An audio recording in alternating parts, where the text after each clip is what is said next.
It's the Monday Mirror edition of Main Street Sports Today, presented by the Tennessee Orthopedic Alliance of Columbia. That is Wade Neely, fresh off of a trip up north. I'm Maurice Patton.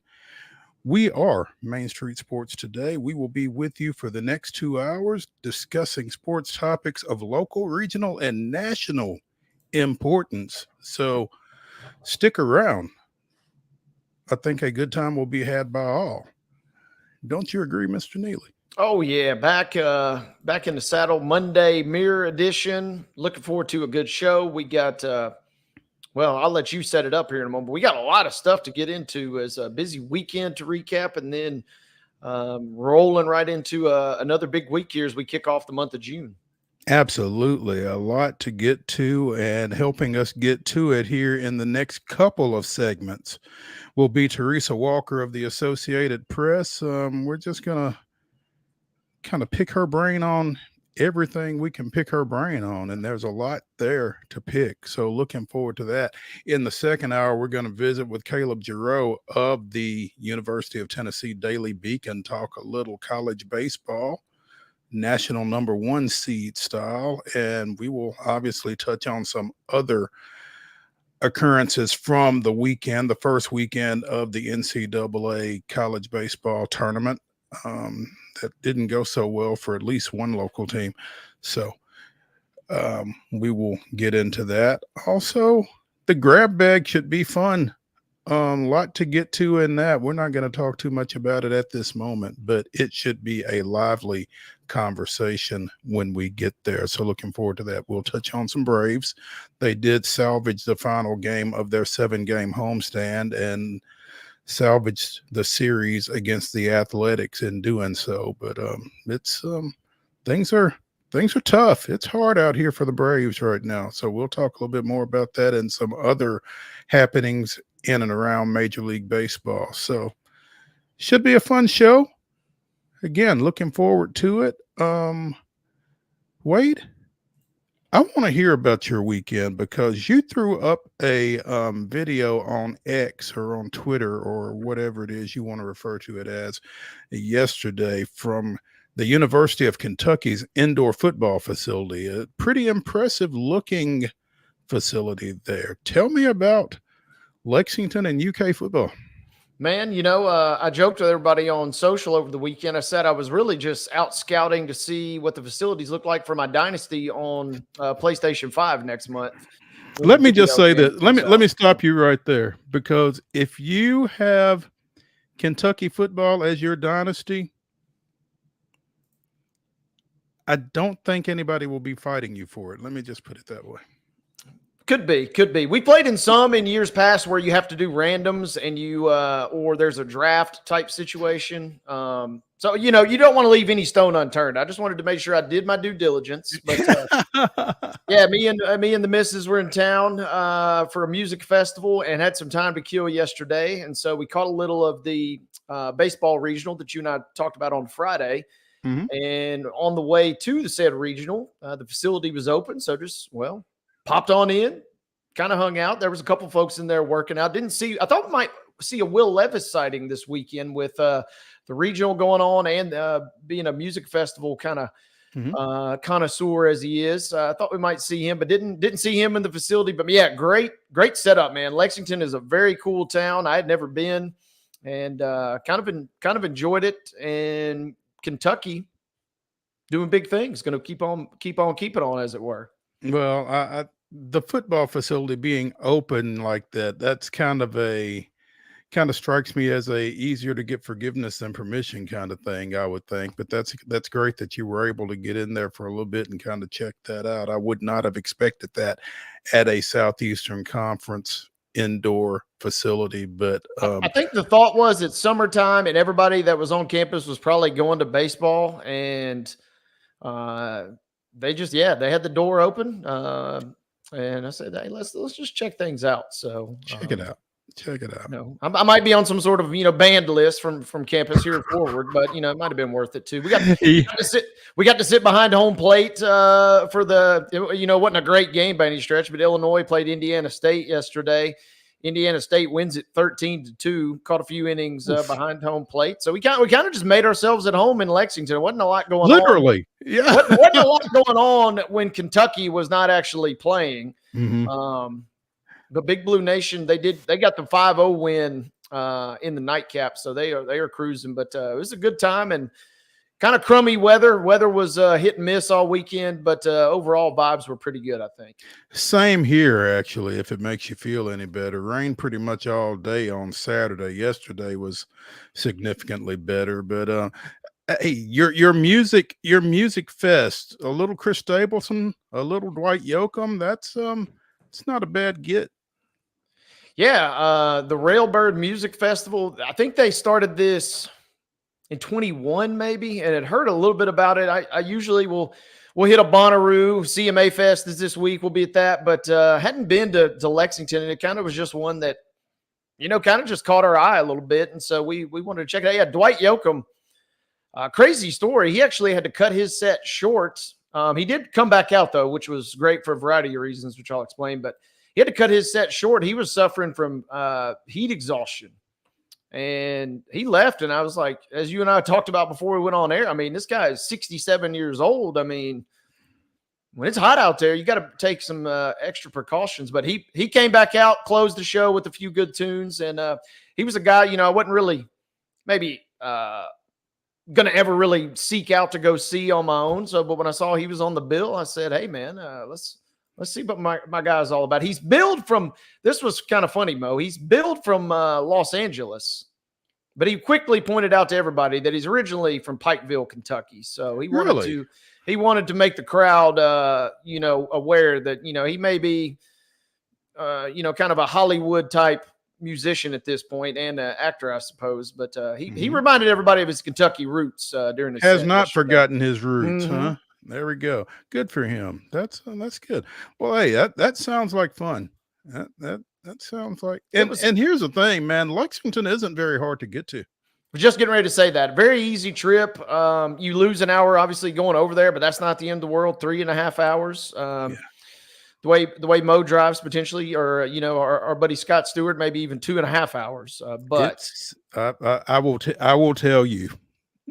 I've been to Lexington a few times. It has never taken me 3.5 hours. Yeah. Well, we stopped a few times too, but yeah, so it was, all in all, it was good. And the only bad part was this probably will show as or be unveiled as the show goes along. Cell service was horrible at the actual venue. So I have limited knowledge of what really went on in the sports world, but I have a gist, I suppose, as we get into the show today. You've got some pockets of misses then, huh? I got you. Yeah, if you're asking for a clear and concise third period breakdown of the Oilers game last night, I don't know that I can get that to you, but I can maybe tell you at least that the Oilers did win, but that's about it.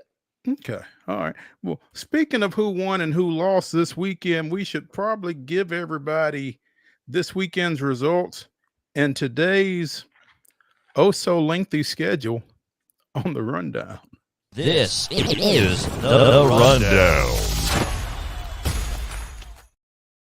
The Monday Rundown is brought to you by Zion Christian Academy. ZCA offers a faith-based, Christ-centered education right here in Murray County. So give them a call today at 931-388-5831 or visit zioneagles.org to schedule your appointment today. That's Zion Christian Academy, prepared for college and equipped for purpose.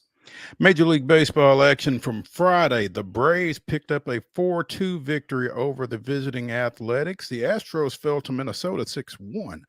On Saturday, it was the Astros 5, the Twins 2, and Oakland with an 11-5 slugfest victory over Chris Sale and the Braves. The calendar turned to June pretty decisively on Mr. Sale. We'll talk more about that later in the show. Yesterday, the Twins with a 4-3 victory at Houston, Atlanta with a 3-1 win over the Athletics. And in Sounds action this weekend down in Memphis, Nashville defeated the Redbirds 7-2 on Friday, fell 11-3 on Saturday, and claimed a split of the 6-game series with a 9-2 victory yesterday. WNBA scores from the weekend. We go back to Friday where it was the Liberty 90, the Mystics 79. Connecticut defeats is that Los Angeles 74-72. Yeah, gotta be. Atlanta defeating the Vegas Aces 78-74 is a good win at home for Atlanta on Friday night. Minnesota takes care of Phoenix 95-71. Saturday, I did get to see the fourth quarter of this game, and what a wild one it was. It was Indiana squeaking out a 71-70 victory versus the Chicago Sky. Again, that was the lone game on Saturday. And then yesterday, we had Connecticut defeating Atlanta 69-50. It was Phoenix 87 and Los Angeles 68. Liberty whooped the Fever 104-68. And then it was the Lynx knocking off the Wings 87-76. MLS score from Saturday. Woof.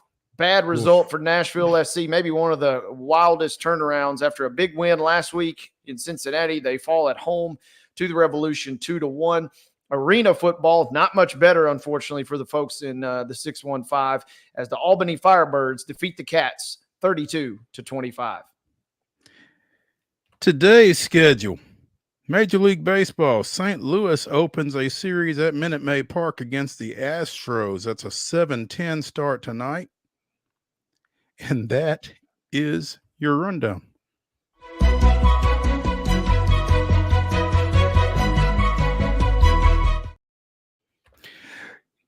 Slow day today in sports, clearly. Your top story today brought to you, as always, by Piggly Wiggly over in Neely's Mill in Columbia. Be sure and check out their delicious daily deli lunch items, as well as their hand-cut meats. And everything is cost plus 3%. Cost plus 10% at the cash register. 10.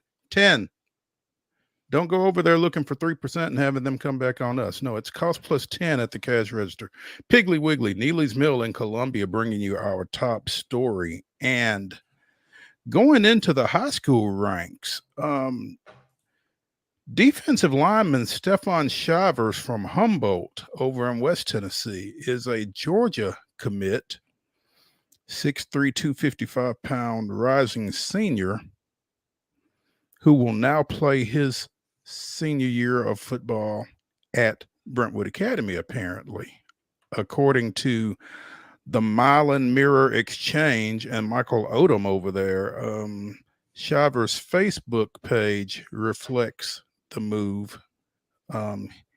Post went up last night that he is committed to the Eagles. The Eagles, who were 2-10 last year, and are now on their third head coach in 3 years, and Paul Wade, former Donaldson Christian coach. But interesting. Actually, the first look I got at this kid was when he was up here at the state basketball tournament with Humboldt as a freshman, and he is an impressive looking young man. He was the All Gibson County boys basketball player of the year this past season, averaging 16 points, 11 boards, and 2.5 assists. So at 6'3.5", 255 on the basketball court in 1A, that's yes, exactly. 3-star athlete, the number 12 recruit in the 2025 class in Tennessee, and the number 44 defensive lineman in the country, apparently. And again, he is a Georgia commit. Now, Humboldt went 0-10 last year. They've had a coaching change as well. Again, Brentwood Academy 2-10, but they have senior quarterback George McIntyre, who is a UT commit. And, I don't know if this means that he'll be considering a flip, if folks in Georgia should be concerned about that, or what the situation is. I'm intrigued, though, Wade, because this clearly isn't a move, if you are already committed to the University of Georgia, that you are making for exposure purposes. Yeah, it doesn't feel like it to me. I'm kind of scratching my head because, yeah, if Georgia's already on you, you're already committed to Georgia.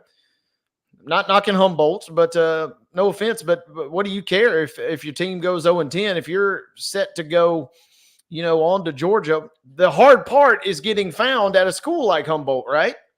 You would think. And if you get found at a school like Humboldt, then, I mean, maybe why not? Unless maybe now you're starting to see what the NIL game starts to look like. Maybe Georgia's offer not quite as sweet this time next year as or maybe there's some high school NIL out there for you at Brentwood Academy that wouldn't necessarily be there at Humboldt. Now, I would think that, and this is something that we've kind of knocked around before, those small town teams, those small town programs, there's a lot of small town pride there. And you would think that there would be some folks out there that might come up with a couple of dollars here or there for a Georgia commit. So, yeah, I don't know. It's a very intriguing situation to me. And the last 3 to 5 years, we've seen more and more highly touted high school football athletes in particular move from school A to school B over the course of their high school career. And it's I don't know what to make of it. And I don't really want to get into judging folks, because when it comes right down to it, what takes place in those people's house, that's on them. And if they're doing the best thing, or if they feel like they're doing the best thing for that young man, who am I to judge? But from where I am, it's an interesting move. Yep. Kind of a little bit of a head scratcher. And two things on that. Number one, maybe this will quiet the naysayers that say that Brentwood Academy is not recruiting hard enough and looking for the best talent, So if they're willing to go all the way out to Humboldt, not necessarily just a hop, skip, and a jump from BA. So maybe this will quiet some of the recruiting naysayers. The other interesting thing is I'd like to know, but you say the last name Shivers and Humboldt, and well, I get shivers that go down my spine because back when I was in high school, they had a young man by the name of Joe Shivers, who I don't know if any relation, but in a small town, wouldn't be surprised. But right. He gave Giles County the business my senior year and knocked us, kept Tyler Smith and all of our guys from going to state tournament our senior year. So it was. I see the name, and just the last name alone and Humboldt kind of gives me a little heebie-jeebies. So it gives you the shivers, huh? It does indeed. Now, when was that, Wade? So that would have been 2005. And so Joe, I just remember the name because, especially that was the name kind of you don't forget. Joe Shivers just seems like a cool basketball name. And Humboldt came into Giles County, and they got y'all at the Mayfield, huh? Yeah, Giles, they won it all at my sophomore year in 2003, and then we never got back to state. Lost 2 straight home sectionals, and Joe Shivers. So I don't know. Again, a small town, pretty decent chance could be related. I'll see if I could tap into a Humboldt source by the end of the show. But getting back to the main point, and what you say, Mo, is their reasons are their reasons, and I'm never going to knock a kid or a family for doing for what's best for them. Right. But it is a little bit of a head scratcher considering that he is already to Georgia. If I pulled up his recruiting and the only offers were Austin P, UT Martin, insert other kind of West Tennessee school here, I might be a little more inclined to see you follow the rationale, but this one is a little bit of a head scratcher to me. I mean, how much better does it get in the collegiate pecking order than Georgia right now? Right. And that's the thing too, is I should have even said, it's not as if his offers were, Ball State and, and Memphis. And Memphis and no disrespect again. No disrespect to any of these schools. Yeah, but even like middle of the road kind of FBS programs, you're going to Georgia. So you're not trying to improve your situation from a recruiting standpoint if you've committed to Georgia. Only other thing, maybe I can I don't know how much this factors in, but maybe Georgia calls and says, hey, we like what you got going on, but we'd really like for you to take your game up an even higher level. And conveniently, the way you can maybe do that is by going to a better school, a quote unquote better school. Mhm. Or maybe Georgia is looking at McIntyre's recruiting and says, well, he's a hard commit, but how hard is that commit? Yeah. I don't, there's a million different ways you could go You've with got this, one job, Stefan. yeah. You become best friends with George McIntyre and somehow, some way get him to potentially flip to Georgia. That is your sleeper cell at that point almost. There you go. Very interesting, though. Yeah, very interesting. Thank you for sharing, because that's an unusual story, especially kind of early June here. Yeah. Humboldt lineman Stefan Shivers headed to Brentwood Academy. And we will take our first break here from the Lee Company studios of our respective abodes. And when we return on Main Street Sports Today, we will be joined by the Queen of Tennessee sports media, TERESA Walker of the Associated Press, talking some pro sports. So stay tuned after this break.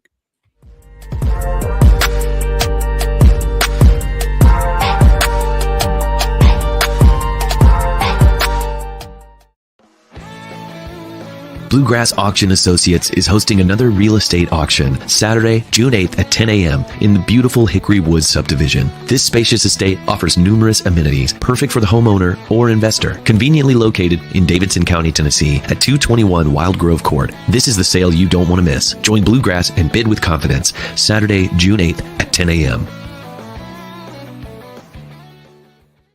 Nashville Sounds Baseball is back in Hit City for the 2024 season. Spend your nights and weekends at the ballpark with weekly giveaways, fireworks shows, throwback deals, live music, and more. Top talent will take the field at First Horizon Park against the AAA Minnesota Twins, Baltimore Orioles, Atlanta Braves, St. Louis Cardinals, Cincinnati Reds, and more. Tickets start at just $10 and are available now at NashvilleSounds.com. We will see you in Hit City. Whether you're an athlete or a weekend warrior, when it comes to your performance, don't settle for anything less than excellence. We're proud to announce that Mid-Tennessee Bone and Joint Clinic is now Tennessee Orthopedic Alliance of Columbia, where we are redefining sports medicine and orthopedics. Tennessee Orthopedic Alliance's team of expert sports medicine physicians understands the unique demands of your body. TOA Columbia specializes in personalized orthopedic care, offering state-of-the-art treatments for everything from sports injuries to joint replacements.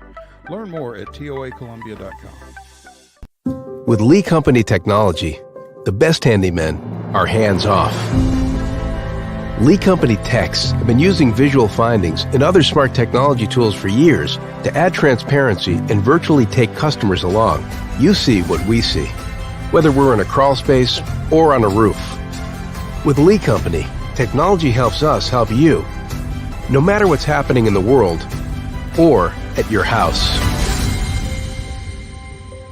Jones & Lang Sporting Goods here in Columbia has been outfitting teams, officials, and anybody else from T-ball to college for 50 plus years. Be sure and check them out at 931-388-8060 or online at jonesandlang.com. Jones & Lang Sporting Goods, the look of a winner. Zion Christian Academy, zioneagles.org or 931-388-5731. You can schedule your appointment. Go tour their campus. It is beautiful over there, and you're definitely going to want to see it. Again, it's zioneagles.org. Give them a call, 931-388-5731, and schedule your tour today.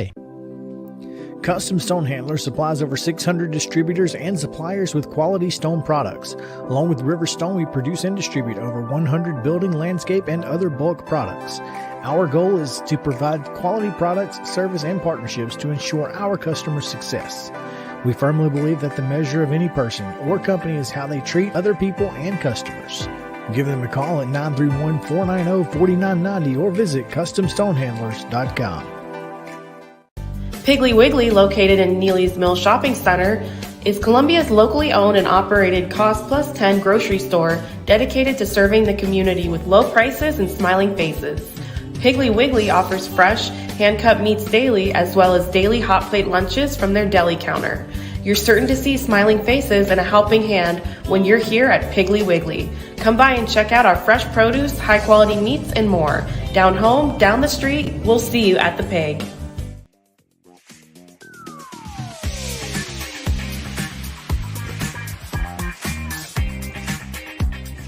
I'm Maurice Patton. That's Wade Neely. We are Main Street Sports Today, presented by the Tennessee Orthopedic Alliance of Columbia, coming to you from the Lee Company studios of our respective abodes. And we are joined now to talk a little pro sports by TERESA Walker of the Associated Press. TERESA, good Monday. TERESA.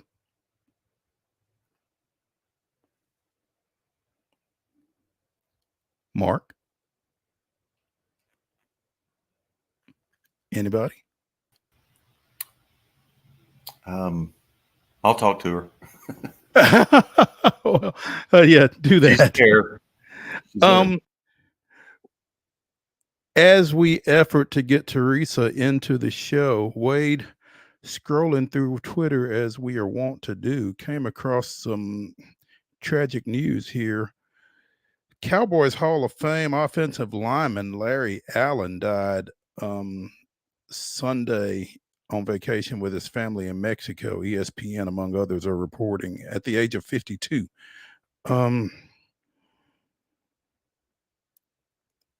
52, drafted out of Sonoma State in 94 and made 11 Pro Bowl appearances, inducted into the Pro Football Hall of Fame in 2013. It's unsettling to say the least. Played right tackle, right guard, and left tackle, but mostly starred at left guard. 6-time first team All-Pro performer. And again, it just 52 just kind of screams out at you. It's no details of what happened, but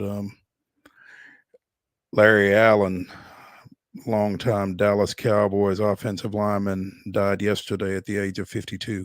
And like I said, it's a little unsettling. Wait, I can't hear you. Tragic news, of course, but yeah, what a phenomenal career this guy had. I mean, 11, as you mentioned, 11-time Pro Bowls, 6-time All-Pro. When you think of those great offensive linemen in the 90s into the middle of the 2000s, I mean, he was the guy, one of the guys at least, and tragic news. I had not seen this news until we started getting ready for our show today, and it was just kind of heartbreaking, like you said, very unsettling, and just a tragic situation. This guy, the crazy thing is, reading through kind of somewhat of an obit on ESPN, protected both Troy Aikman and Tony Romo. I mean, that's how long the guy's career spanned. I mean, he's Cowboys great, finished his career with the 49ers, but one of the all-time best offensive linemen, and gone way too soon, of course. In 2019, an NFL top 100 list was compiled, and he was on it. He was chosen to the all-decade team for both the 1990s and the 2000s. He, Willie Rofe, and Warren Sapp were the only 3 players named to both. So that tells you just how highly he was thought of, by people that know, you would think. So, again, hate to hear that, and condolences to the Cowboy community and his family, obviously. So, Mark, any progress? She's having some connection issues. She's having some connection issues. Okay, well, hopefully we'll get her in. But in the meantime, one of the reasons that we wanted to reach out to TERESA was because mandatory minicamp starts tomorrow for the Titans, and just kind of wanted to kind of get her thoughts on what she was going to be looking to see out of that 3-day session where everybody is required to be in place, as opposed to the voluntary OTAs where, they're voluntary. So, but also, saw something yesterday apparently the NFL is looking into some tampering issues with a Mm, couple of teams, specifically the Atlanta Falcons yep. and the Philadelphia Eagles as they relate to their recruitment, for lack of a better phrase, and ultimate signing of Kirk Cousins and I just lost him, the running back, Saquon Barkley. And I'm curious, what ultimately comes out of this. I mean, it's what I wanted to ask Teresa about because again, she'll know infinitely more about this than I would. But is this a situation where contracts could be voided? You know, that's a great question. That's kind of what went through my mind a little bit. And, for all of the laughing that we kind of did at the Falcons when they took Michael Penix, 8th overall, you I thought almost about now that. kind of start to wonder if they didn't know, hey, we might get totally dinged for this Cousins deal anyway. And if it plays out and we end up with both of them, cool. But if something happens and we lose Cousins, obviously, then I'm not going to say they look like geniuses, but they certainly look a little smarter than I think we thought they looked a couple weeks ago. Yeah. Hey, did you see the clip? I saw a clip either earlier this morning or sometime yesterday where folks in Falcons camp were having a tough time with Penix's velocity. Hadn't seen that, but that dude throws the crap out of the ball. And Yeah, it comes in there hot. So that was kind of interesting to see. I believe we have the Queen minus her crown, Teresa Walker, now joining us on Main Street Sports today. Teresa, thanks for your diligence. Well, thanks for Teresa, your we can hear you. patience. And There we go. We got you. We had you. there we go. That I'm going to be changing my internet provider because, yeah, my Wi-Fi is going in and out. And it's like, are you kidding me here? I mean, And right now it's out. seriously, there's no one up as a scratching post. But other than that, I shouldn't have any connection issues. Now, I'm not going to. In Williamson County, that they have such issues having more than a bar or two in my neighborhood.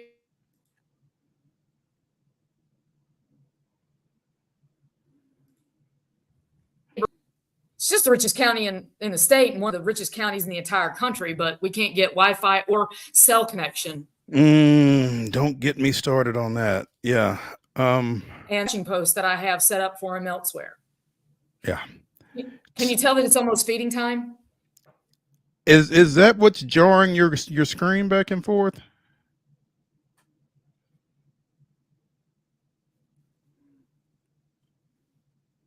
Hello. Can you hear me now? We can. Oh Lord, I tell you that I can get. And as it keeps bleeping out on me, I'm going to make sure. I know. I apologize. I am going in and out, and I'm sorry about that. I've tried.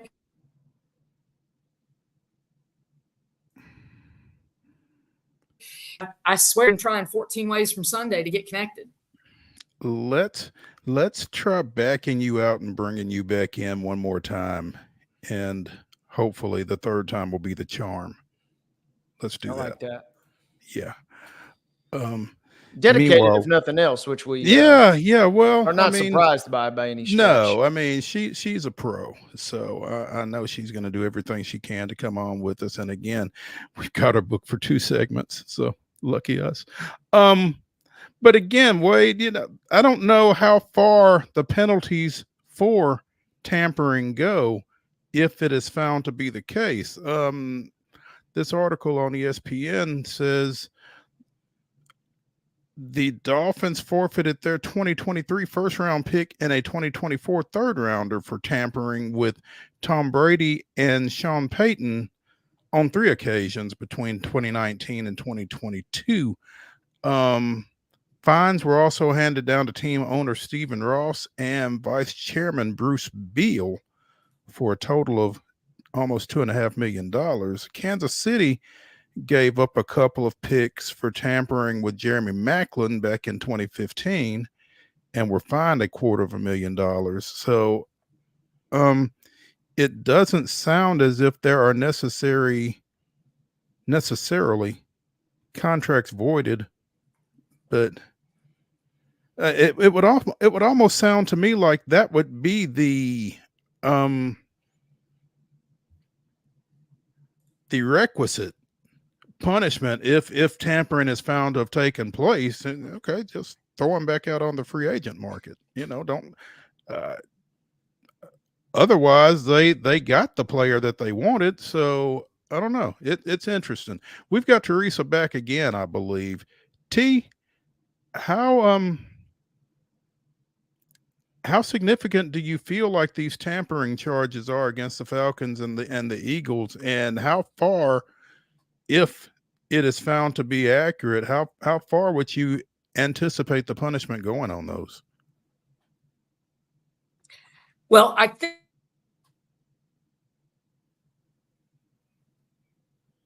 stay connected this time. It depends. Sometimes it's a simple draft pick. It depends on how mad the NFL is at the ownership at this point, right?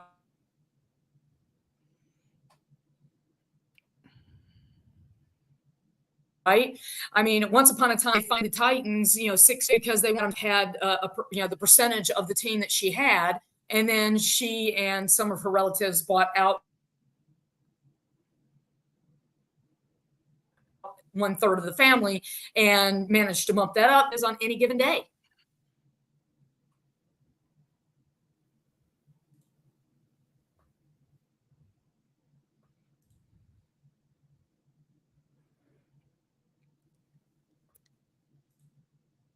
Teresa, are you with us?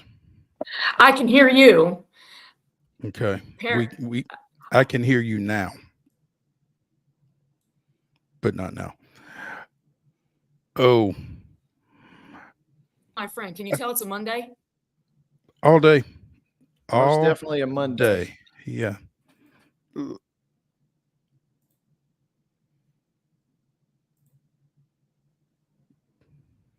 And I've got one bar on it. So it's like, yeah, 2 of this not helping. Yeah. Let's go ahead and power through a couple of minutes. Teresa, what do you expect to see out at Ascension St. Thomas Sports Park here over the next 3 days when mandatory minicamp starts up tomorrow and finishes up Thursday? It's going to be interesting. It's mandatory on this offseason with the additions that they've added. Let's face it, Devondre Sweat, I think he's very happy. And when he sees that young man in person,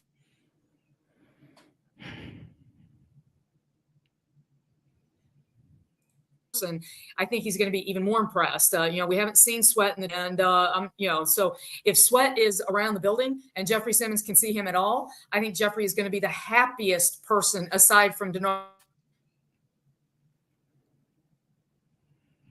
Wilson and Tracy Rocker and that young man to coach and be on the in the trenches. The changes in this team from last year, astounding. They're bigger, they're faster, it's going to be very interesting to see, just how different this team is. But the odds that came out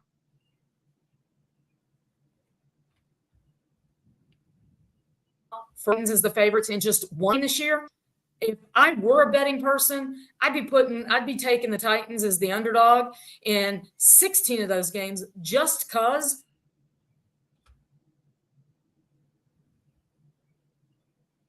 is how different this coaching staff is. And while we're not going to see a ton at this mandatory mini camp, it's OTA type. Brian Callahan said that last week.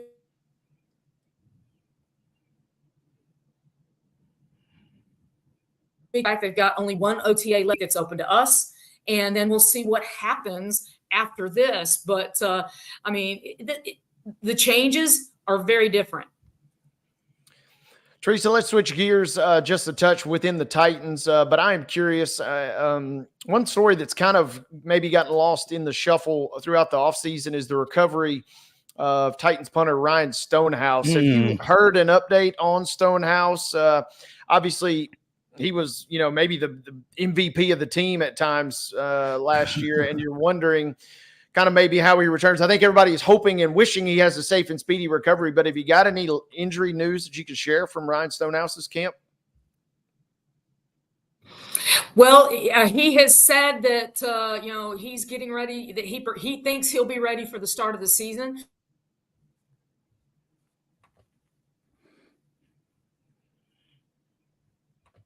Now they do have somebody around to, as insurance, and wasn't back for the start. He was back, and then suddenly on Wednesday, week of the season opener, he wasn't back and he was on IR. So the Titans have protected themselves with somebody. That said, Stonehouse on the field, I mean, with what we have seen is absolutely amazing. And I see the idea. So,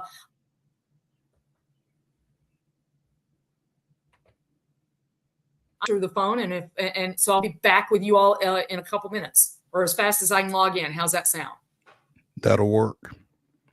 With that, let's go ahead and take a break here, Mark, and come back to the Lee Company Studios on Main Street Sports Today, presented by TOA of Columbia. And when we get back, we hope to be joined by a fully operational TERESA Walker of the AP. So stay tuned after this.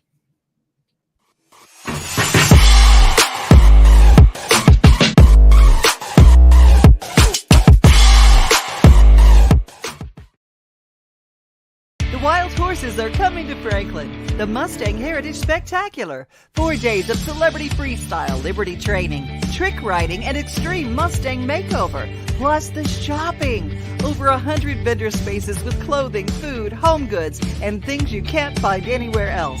All that and celebrity signings at a music stage too. June 20th through 23rd at Williamson County Ag Expo Park.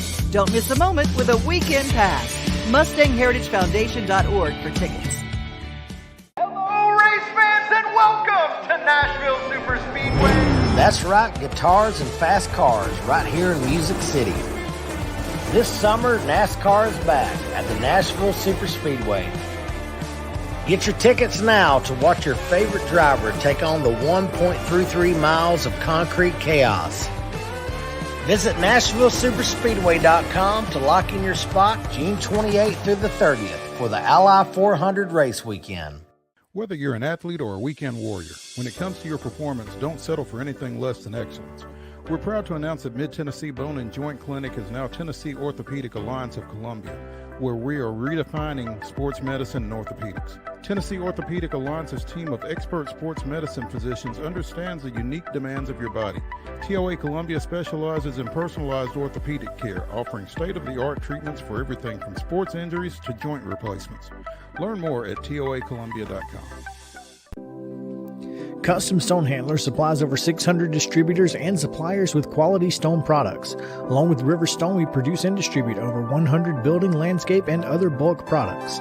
Our goal is to provide quality products, service, and partnerships to ensure our customers' success. We firmly believe that the measure of any person or company is how they treat other people and customers. Give them a call at 931-490-4990 or visit CustomStonehandlers.com.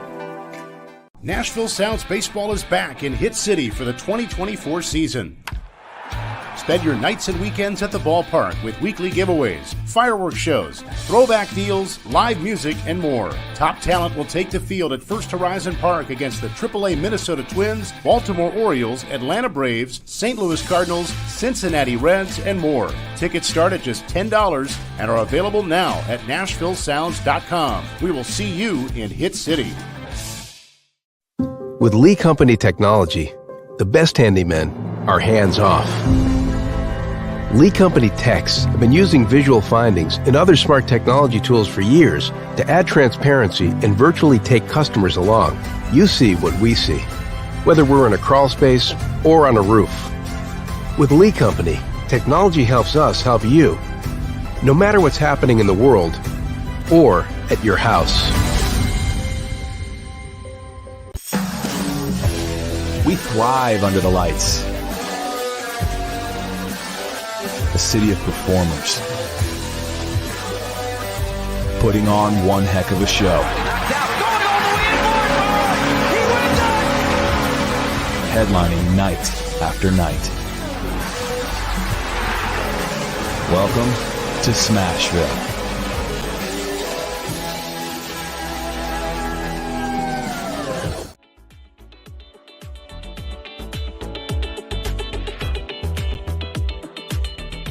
Welcome back to the Monday Mirror edition of Main Street Sports Today, presented by the Tennessee Orthopedic Alliance of Columbia. I'm Maurice Patton, along with Wade Neely, and hopefully we have a fully connected TERESA Walker of the Associated Press joining us. Sorry, only audio, but we're going to see if that works better. TERESA, can you hear us?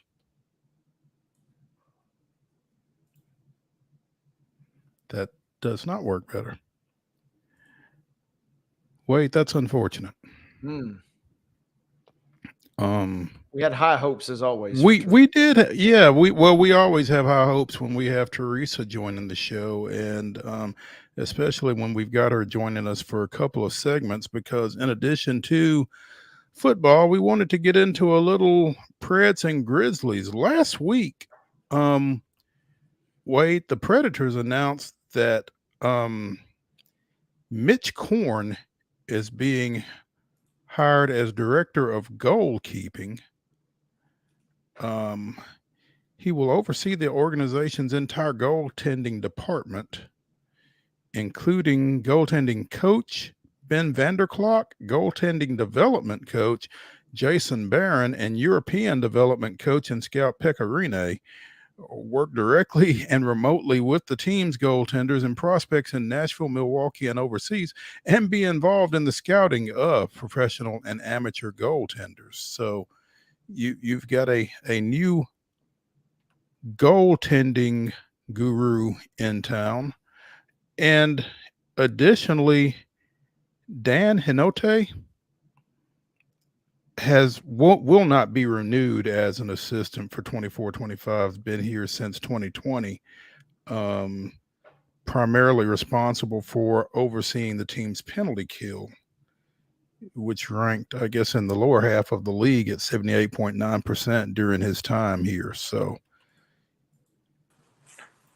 I don't know. I don't. One going in, one going out. Yeah, I mean, I don't know enough about hockey to necessarily know how significant either of those moves are, which again is why we were reaching out to TERESA, who says she's in. Well, let's keep our fingers crossed and my lucky and anything else we pocket. can cross.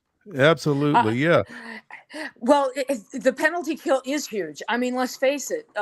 They lost their playoff series by a combined 1 goal. I mean, seriously, in the 6 games, it was 13 goals to 12, and their penalty kill was not good. And, now we know about the power play. That was kind of non-existent as well. So that's an area that they can improve on. But part of this, guys, is, Andrew Burnett, he has a season under his belt. And you sometimes look around and think, you know what? Somebody else is available that I want better. Or I've seen enough of this guy to think I want different. And you see staff changes. I mean, it happens more in the NFL, NHL, and NBA. But let's be honest. I mean, everybody's always looking to upgrade. And if you think you've got a scapegoat, you will take and make the change. Explain to me the director of goaltending hire. What did that hierarchy look like prior to this? Are you familiar with this? Well, yes, bringing back Mitch Korn, and let's just be honest. I mean, Mitch had been hooked at the hip, it seemed like, with Barry Trotz during his tenure here. The growth of Pekka Rinne into Pekka Rinne. When Barry went off to the Washington Capitals, I think Mitch Korn went with him. I'm not sure if he went with him to the Islanders, but Mitch Korn is kind of like a goalie whisperer. And to me, it seems that maybe, just maybe, well, let's put it this way. I would not be surprised if there was a trade of UC Saros and that nets maybe some offensive help, some much needed offensive help. And then you bring up some guy who's been just showing out and has a lot to learn. He's made that very clear down in Milwaukee, Yaroslav Askarov. So, I mean, yes, you've got Pekka Rinne, but Pekka is, sometimes, we're not quite sure how involved Pekka is with the goalie situation as a coach, or if he's more Predators ambassador sometimes. But here's the thing, Mitch Korn, I mean, he's the guy who can help bring out greatness in people and turn somebody who's you think is good into great. We saw it. Look from, Vokoun to Pekka and all the other goalies that Mitch worked with. So that's the hunch, the thought, the expectation at this point. So I'm really curious to see what does happen, especially as we get to NHL draft week here in the NHL. I know that Barry Trotz said he was looking at wanting to do an extension with UC Saros. UC Saros certainly deserves consideration and a new deal, but he is under contract for the next year, and his contract right now at $5 million, you're not going to get a much more tradable contract at this point. And let's face it, the Predators need offensive help, and goalie depth they got. Yeah, that's what I was wanting. Goalie depth they got, and that's what I was curious about. Teresa, is what does your gut tell you? Does this signal kind of the end of the Saros realm? Because you make a pretty compelling argument when you say that you could fill quite a few holes, and if you're bringing in a guy like Korn, who's got a track record of building up some younger goalies into successful guys, it sure seems like that is the on paper approach. It looks like that they're trending toward. Exactly. I mean, right now we're reading tea leaves or hockey scrapes on the ice, if you want to say, go with that trend or cliche. But the fact is, you bring in somebody like Mitch Korn, either you're thinking we can make UC Saros better and give him that contract, and we've got our goalie for the next 5 years. But on the other hand, Askarov, is getting antsy down in Milwaukee, okay? I mean, every young player who thinks he should be higher up, and we've seen it. He is a cocky, confident, some might say arrogant goalie. I mean, who doesn't love the showmanship when he does a shutout and then does a bench press of the goal? I mean, it's fun. That's what his bobblehead was at the AHL level. And when they brought him up for a little look-see, and he shuts out a couple of fellow Russians, including some guy named now I'm blanking on him, the Washington Capitals, and suddenly I'm completely blanking on one of the best scorers of all time, but he shut them both out in the shootout. Thank you. Oh, I was thinking, I was getting there, but yeah, again, Monday. So that's the thing, or, that's why I'm thinking, but here's the difference. Saros can improve his play. It's tough to forget the 8-game stretch where he gave up 4 goals on the first shot that he faced. He's the shortest goalie in the NHL. Askarov, 6'3". So there's, Saros is 5'9". That's a big difference. And you can fill the net a little bit more, right? So, does Askarov need some coaching and some smoothing out and some development? Yes. Is there some things that can only happen when you get to this level? Absolutely. So that's why it feels like, and maybe we're making a leap here. It just may be that Barry really likes working with Mitch Korn and wants him in the organization again. It might be just that simple. But when you look at the needs and look at the fact that this team could be playing, could have been playing the Edmonton Oilers, and that was a close series. And now former defenseman, in Nashville, Matthias Ekholm gets another chance to play for a Stanley Cup, which is great. But, if you're the Predators, you're thinking if I do A, B, C, maybe that can be ME next spring.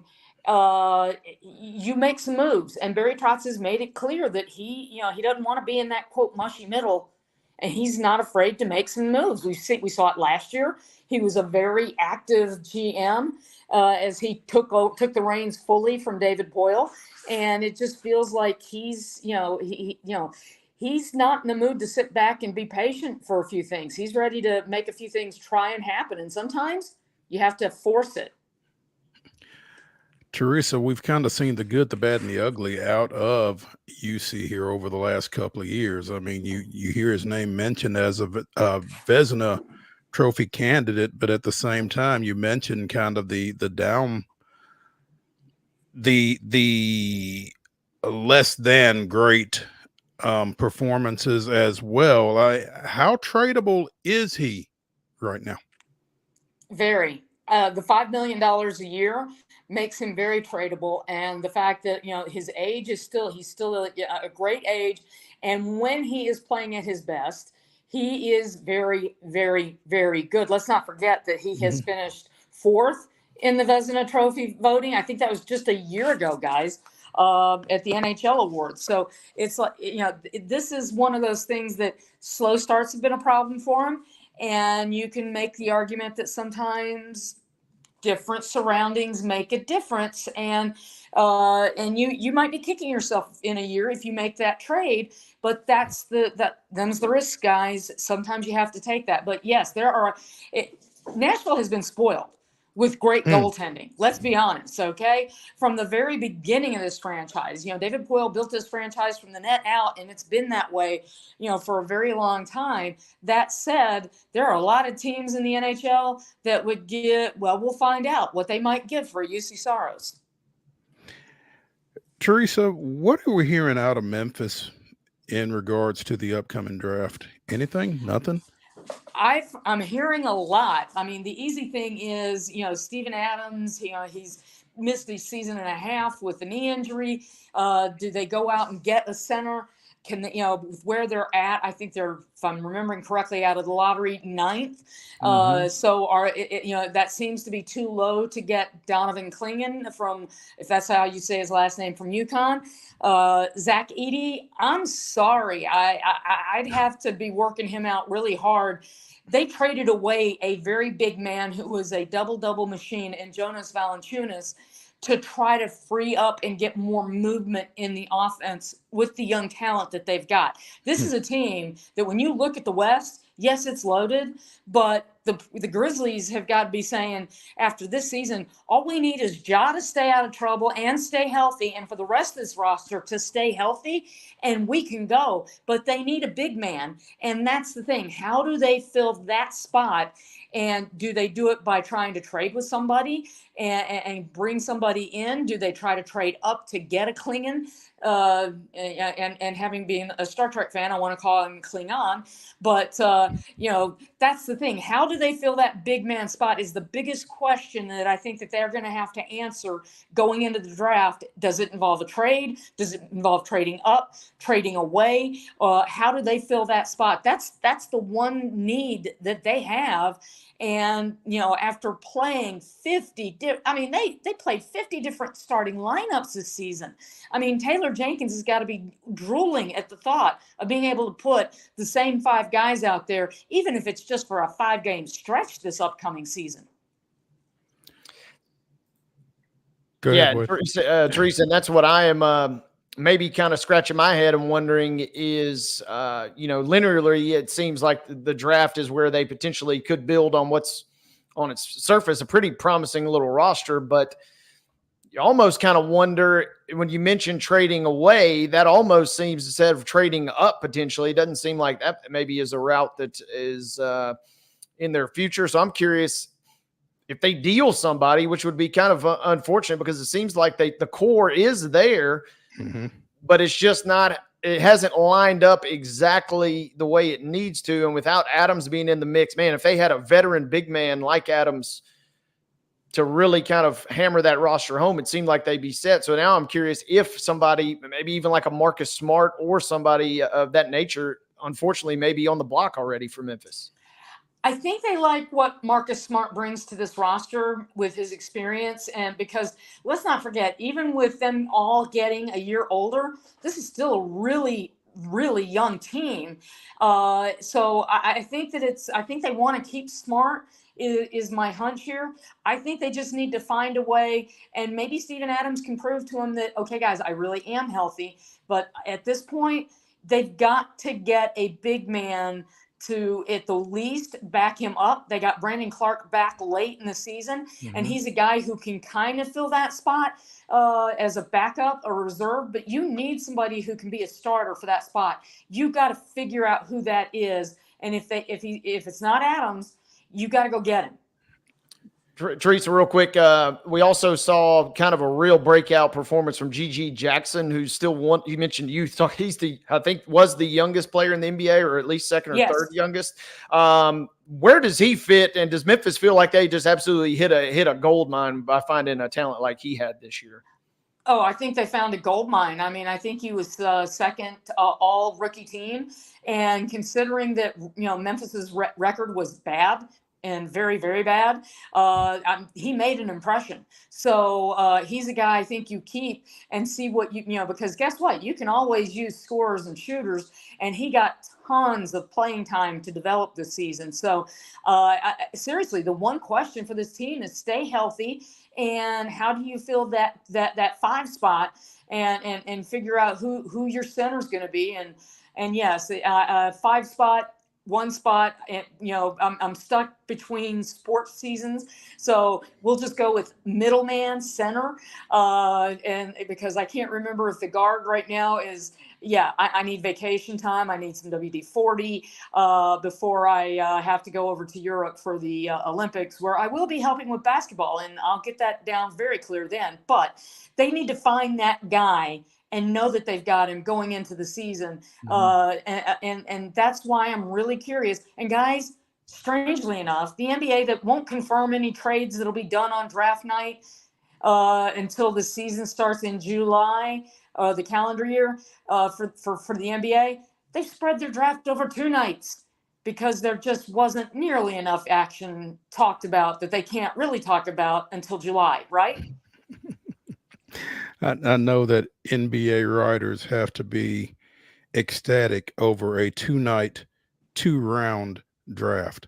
So it's not the word I'd use. Teresa Walker of the Associated Press joining us here on Main Street Sports today and fighting technology to do so. We appreciate it and look forward to catching up with you after you make your trip to your internet provider and give them a big old what for. So trust me, that's next up on the list because I ain't got time for this. I hear you. Hang in there. We'll talk to you soon. Thanks for your patience, guys. Thank you for joining us. Hey, when we come back for the second hour of Main Street Sports today, which I guess we are actually already into, but we're going to take a break here from the Lee Company Studios. When we come back, talk a little baseball. Stay with us.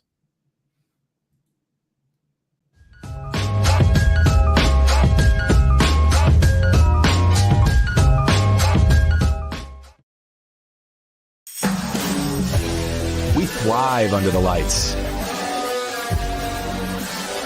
A city of performers. Putting on one heck of a show. Headlining night after night.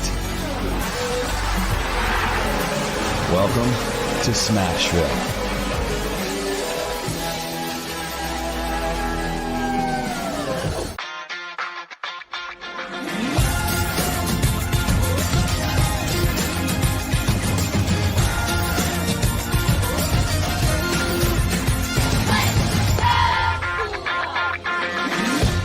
Whether you're an athlete or a weekend warrior, when it comes to your performance, don't settle for anything less than excellence.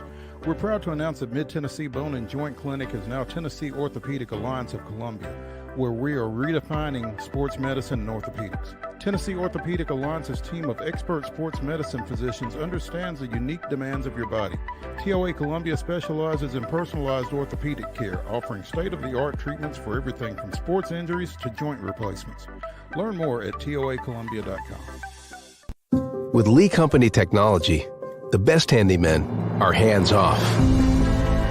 Lee Company techs have been using visual findings and other smart technology tools for years to add transparency and virtually take customers along. You see what we see, whether we're in a crawl space or on a roof. With Lee Company, technology helps us help you, no matter what's happening in the world or at your house. Jones & Lang Sporting Goods here in Columbia has been outfitting teams, officials, and anybody else from T-ball to college for 50 plus years. Be sure and check them out at 931-388-8060 or online at jonesandlang.com. Jones & Lang Sporting Goods, the look of a winner. Zion Christian Academy, zioneagles.org or 931-388-5731. You can schedule your appointment. Go tour their campus. It is beautiful over there, and you're definitely going to want to see it. Again, it's zioneagles.org. Give them a call, 931-388-5731, and schedule your tour today. Piggly Wiggly, located in Neely's Mill Shopping Center, is Columbia's locally owned and operated Cost Plus 10 grocery store dedicated to serving the community with low prices and smiling faces. Piggly Wiggly offers fresh, hand-cut meats daily as well as daily hot plate lunches from their deli counter. You're certain to see smiling faces and a helping hand when you're here at Piggly Wiggly. Come by and check out our fresh produce, high-quality meats, and more. Down home, down the street, we'll see you at the Pig. Nashville Sounds Baseball is back in Hit City for the 2024 season.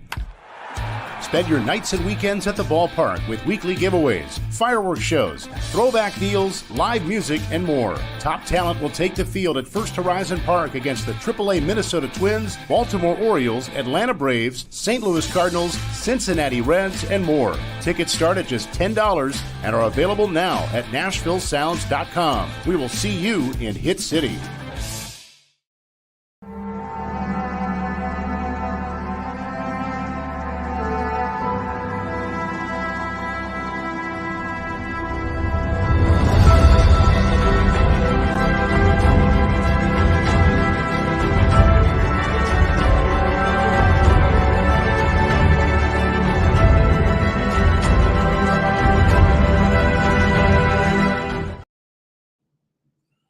June 3rd, 2004, Julio Franco's first inning grand slam extended a one-run lead and gave the Braves a cushion they'd never relinquish, providing the eventual margin of victory in an 8-4 win over visiting Philadelphia. The ageless Franco, then 45 years old, became the oldest major leaguer to hit a grand slam. That was this day in Braves history. Julio doing Julio things, man. 45 years old, hitting grand slams. It's pretty impressive. And, you know, Wade, we'll see him on Twitter or whatever here from time to time, even now, you know, in a batting cage somewhere hitting rockets. It's just whoever came up with the term fall out of bed and get a base hit probably had Julio in mind. So wonder if the Braves should re-sign him.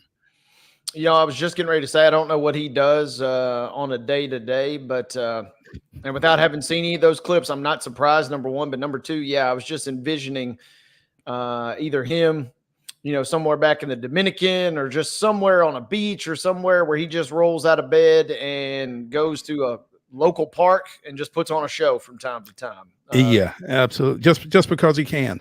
Yeah, just, you know, walks into a little high school, you know, practice session and says, "Hey, y'all mind if I take a couple cuts?" and then hits like 6 bombs. I mean, it's just that's what I'm envisioning, at least. The ageless wonder. Yeah. As we said during the rundown, the Braves defeated Oakland 3-1 yesterday to take 2 out of 3 in that weekend series from the Athletics. And it's wild because the one that they lost was an 11-1 game that it never really felt like they were in, because Oakland jumped all over, of all people, Chris Sale. Sale gave up 8 runs in 4 innings Sale, who was named today the National League Pitcher of the Month for May. So weird I game. guess it it really is. It really is. We're going to talk about how weird it is here in just a little bit. But yeah, they got 2 out of 3 from Oakland. They finished up 3-4 on the homestand. They're off today before they go to Boston for the replication of that 2-game set that they had with the Red Sox at Truist Park a couple of weeks ago. That we've talked about how strange that was. But yeah,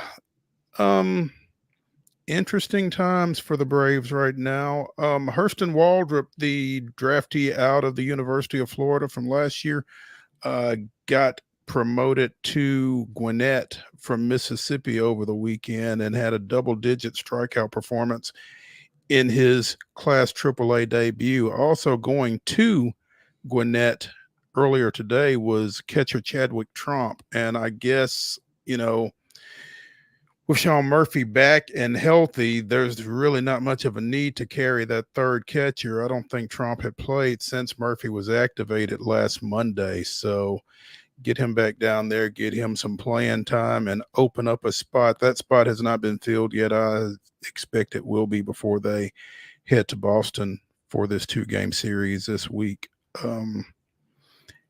Astros showing some signs of life, but inconsistently so, I guess, Wade? I think so. It was a good weekend not to be keeping up with them, as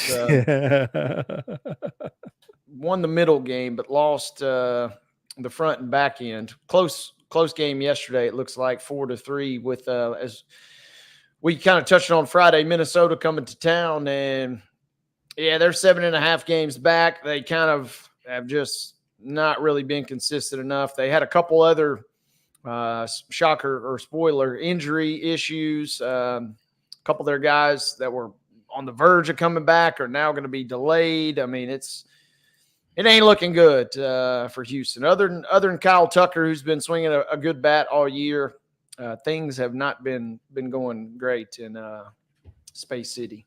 Yeah, and as you mentioned last week, interesting series starts up tonight when St. Louis comes to town. Kind of an underrated rivalry there between those two, so it'll kind of get the juices flowing anyway.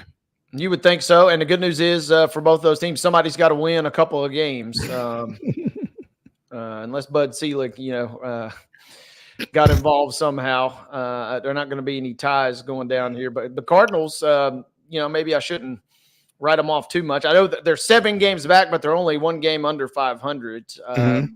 And they've won 7 out of their last 10. So I wouldn't be shocked to see them give Houston a little runaround here in this series. They really kind of put themselves in a bad spot because Seattle has kind of heated up here in the last week or two.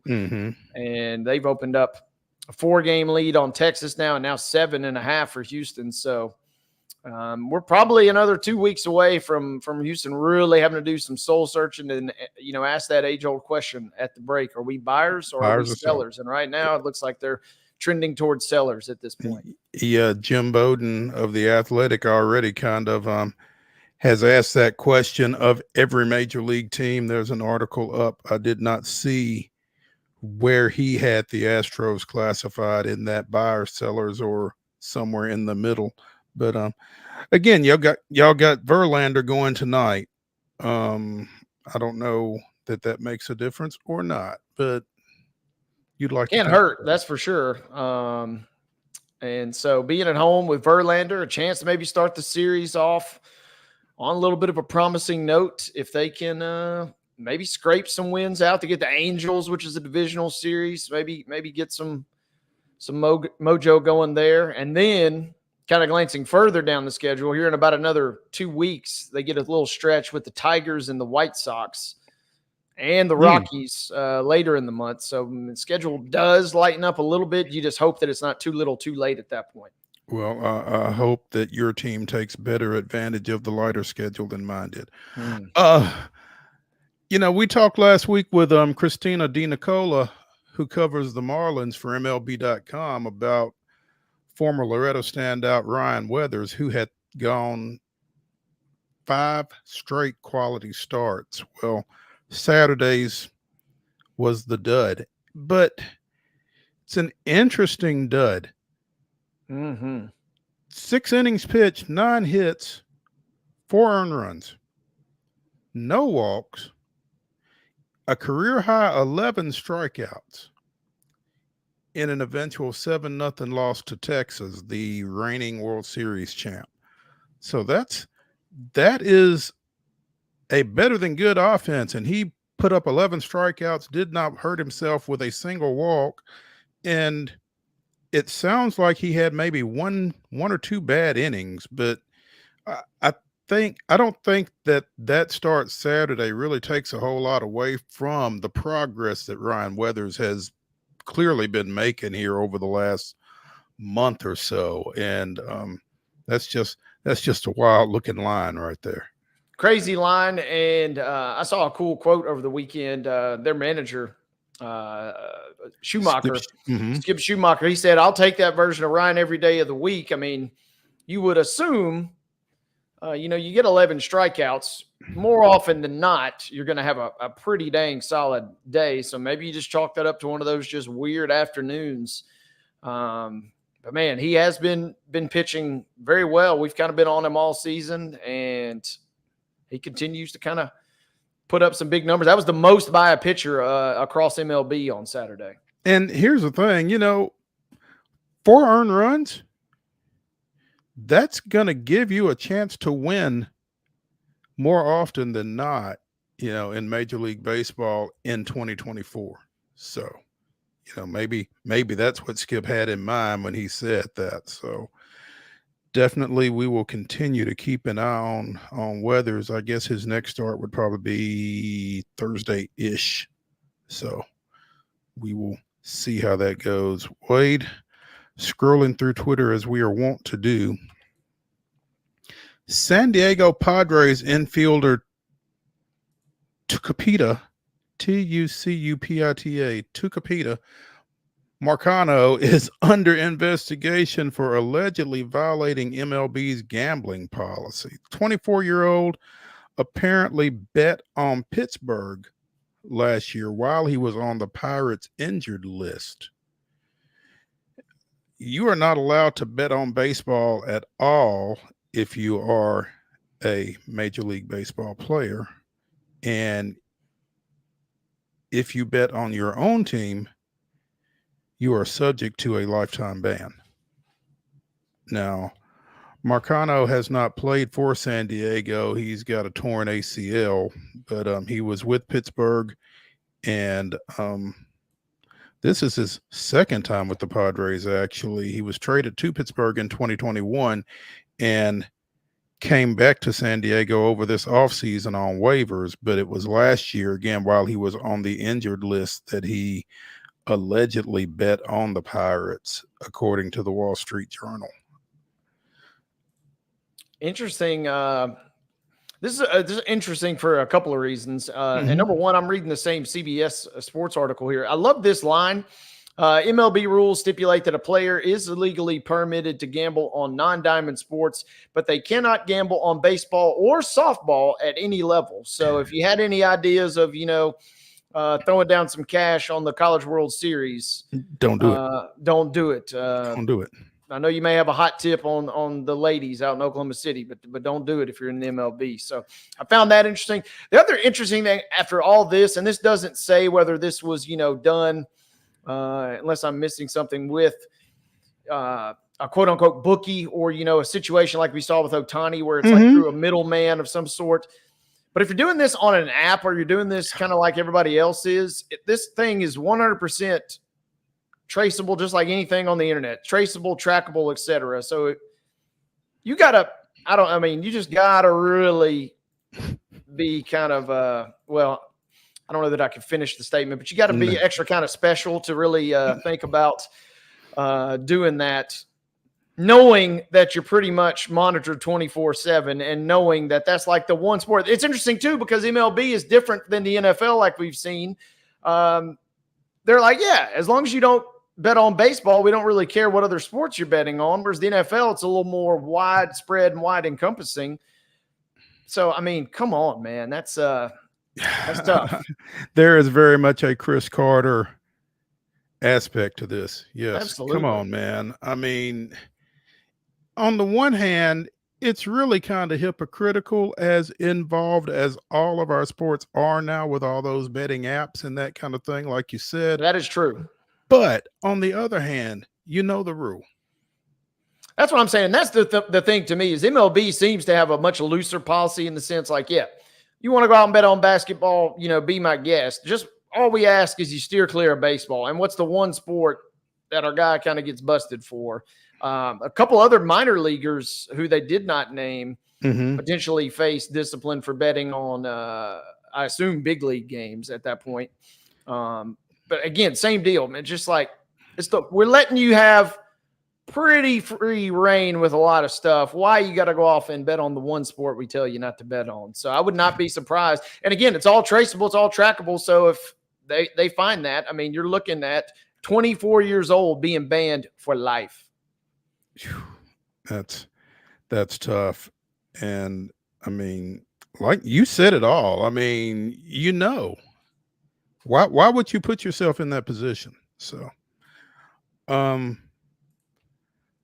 again, the Sounds completed their series out at Memphis yesterday with a 9-2 victory, highlighted by a Tyler Black grand slam, the first of his AAA career. So, Sounds open a 6-game series at home tomorrow against the visiting Louisville Bats. We will be broadcasting live from First Horizon Park on Friday, so be sure and check that out starting at 2 o'clock Friday afternoon. In addition to the rest of the week at 2 o'clock. But the scenery will be a little different on Friday, so be sure and tune in for that. When we come back here on Main Street Sports Today, presented by TOA of Columbia, we will be joined by Caleb JARREAU of the UT Daily Beacon, talking a little Vols baseball and who their next opponent will be. So stay tuned after this break from the Lee Company Studio.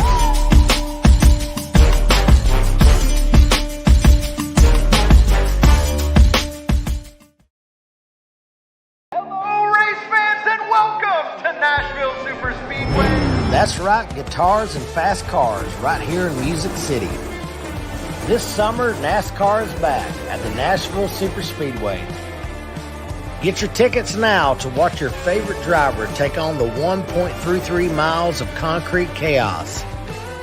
Visit NashvilleSuperspeedway.com to lock in your spot June 28th through the 30th for the Ally 400 race weekend. With Lee Company technology, the best handymen are hands-off. Lee Company techs have been using visual findings and other smart technology tools for years to add transparency and virtually take customers along. You see what we see, whether we're in a crawl space or on a roof. With Lee Company, technology helps us help you, no matter what's happening in the world or at your house. Piggly Wiggly, located in Neely's Mill Shopping Center, is Columbia's locally owned and operated Cost Plus 10 grocery store dedicated to serving the community with low prices and smiling faces.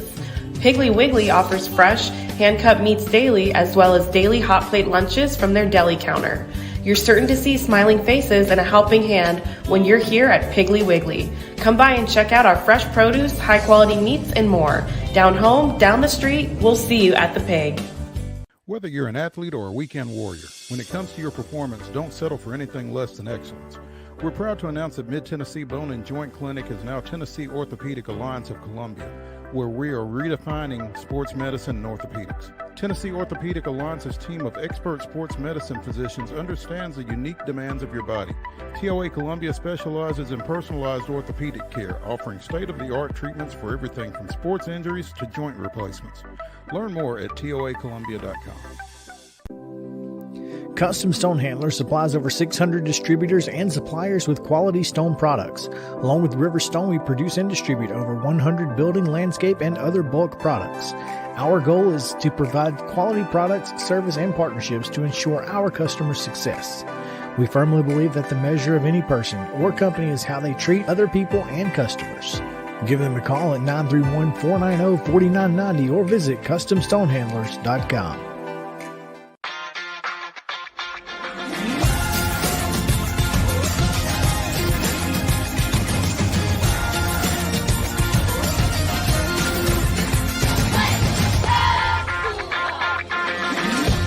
wild horses are coming to Franklin. The Mustang Heritage Spectacular. 4 days of celebrity freestyle, liberty training, trick riding, and extreme Mustang makeover. Plus the shopping. Over 100 vendor spaces with clothing, food, home goods, and things you can't find anywhere else.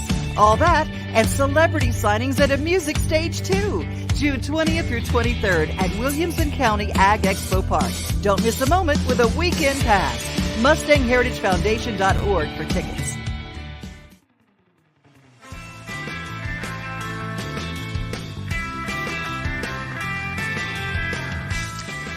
Monday Mirror continues here on Main Street Sports Today, presented by the Tennessee Orthopedic Alliance of Columbia. I'm Maurice Patton along with Wade Neely, and we are now joined from Knoxville by Caleb JARREAU of the UT Daily Beacon. Caleb, good afternoon. How are y'all guys doing? Doing well. How about you? Doing good. Beautiful weekend for baseball this past weekend, and looks like the weather's shaping up for another one too. So I'm excited to watch some more baseball. Awesome. Hey, so Tennessee wins its opener in the Knoxville region Friday 9-3 over Northern Kentucky. Who'd have thought that was just getting warm for that Tennessee offense? Because they turned around and defeated Indiana 12-6 on Saturday, and then took care of Southern Miss 12-3 last night to score 33 runs in 3 regional games, sweeping to that championship. I mean, this offense was everything that it's been cracked up to be. Yeah, I think it was probably one of the most complete offensive weekends this team has had, if not the most complete. And I feel like that's saying a ton about this team with the season they've had. I mean, you break the single season program record in home runs this weekend. They hit their 159th from Cal Stark, who hit his in the top of the 9th because Tennessee was the away team on their home field. That capped off a great weekend for Stark. I mean, 3 home runs, 5 RBIs, 3 walks, and he scored 5 runs in the 9 hole. So if you have that guy producing at the bottom of the lineup, you know what the top of the lineup can do. And it was just an all-around great offensive weekend. Like you said, I think it was 33 runs total for the weekend. And you're talking about some teams like Indiana that their starter didn't have the best day. The crowd got to him, but that's not in Southern Miss either. Neither of those teams are really bad baseball teams. Like you mentioned, the probably least talented team in the regional was Northern Kentucky, and they held Tennessee down the most. So I'd say it was an all-around productive weekend offensively. Definitely the offensive weekend you want to have going into a super regional, which for the Tennessee's been the 2 seed 2 times in the last 3 years, and they've yet to face a 16 seed. So the Evansville Purple Aces are on their way to Knoxville for a super regional. The Evansville Purple Aces are on their way courtesy of a 6-5 victory at East Carolina earlier today. And, you know, I've kind of been considering this scenario over the last 24 hours or so. You know, Caleb, are you breathing a sigh of relief if you're Tennessee that it's the number 4 seed out of that regional, or are you really, really concerned because the number 4 seed was good enough to beat a number 1 seed twice on their home field? I think it's a mix of both, honestly. For me, something that stood out when I was watching that game today when they beat East Carolina, it started at noon, and the commentators kept talking about it a lot as well, is Evansville never looked tense. They were messing with the crowd, like they were joking with each other. The coach was smiling in the dugout.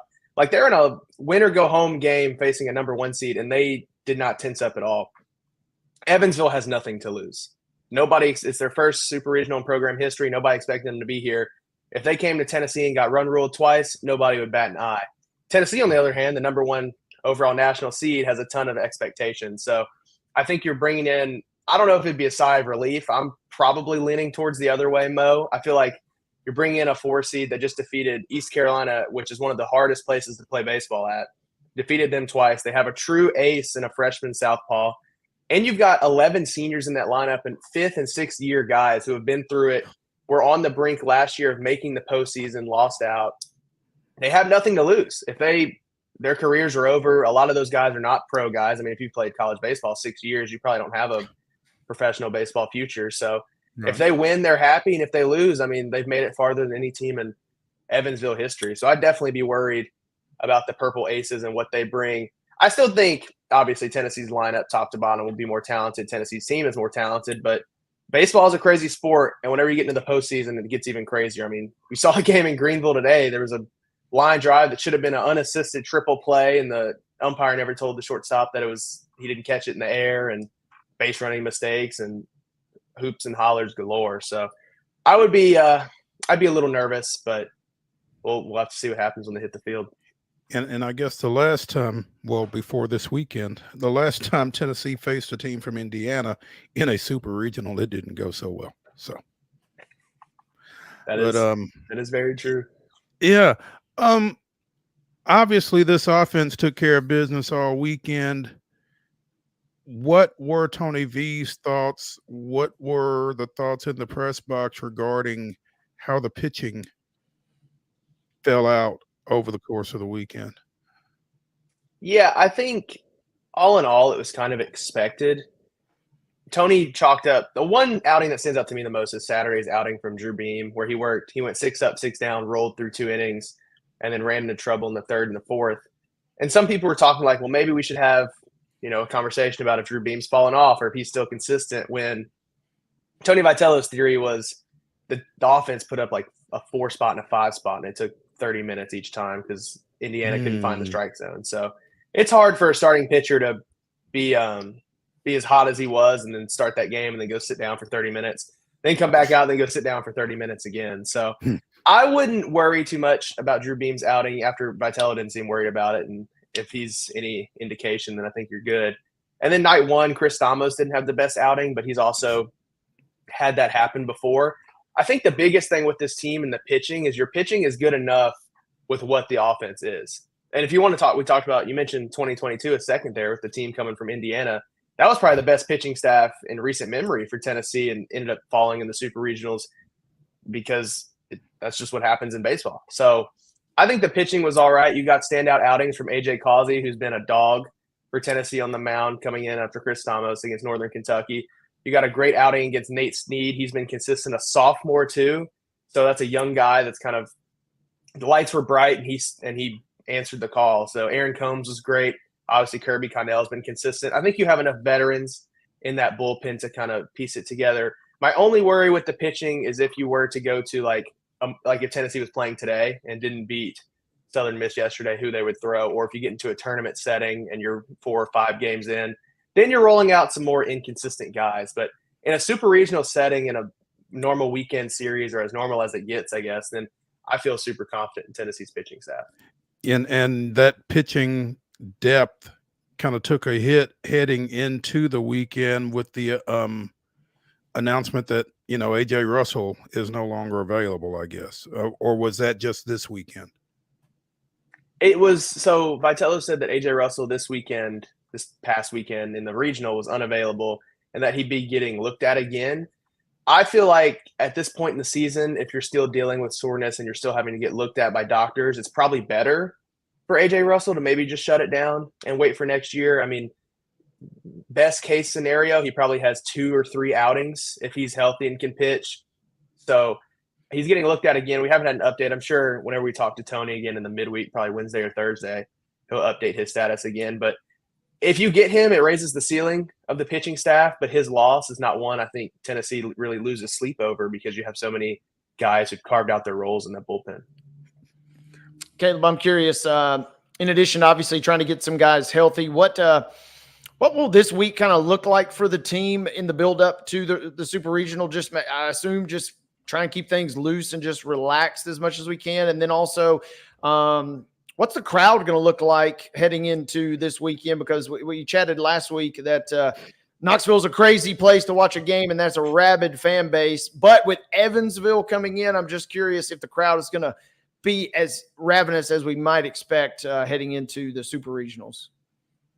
Yeah, I'll start with the crowd portion. I think even though it is Evansville, the crowd will be as crazy as it could be, because it hasn't been since 21, I guess, since they've watched Tennessee earn an Omaha berth. Because you got to remember, last year was at Southern Miss, so Tennessee fans didn't get to watch the Vols go to Omaha. This year, you think like Drew Beam is gone next year. Christian Moore is gone next year, more than likely. Blake Burke is gone next year. You'll probably lose a couple outfielders. Billy Amick's probably not coming back. He's got money coming out of the wazoo when he enters professional baseball. So fans are going to want to watch those guys one last time. They're going to want to see Tennessee clinch an Omaha berth on its home field. I think those two things combined will get fans into the stadium a little more than just the opponent. I think this weekend, in all three games, really, the crowd was crazy innings 1 through 4, and then it's like, all right, it's 12-2 now, and then the stadium kind of cleared out. So you probably will get similar vibes to that, I would feel, if Tennessee does what it should against a team the caliber of Evansville. But I wouldn't count the crowd out any much just because they want to see Tennessee win and they want to see those seniors one last time. And then this week for Tennessee, I feel like it definitely will be more laid back.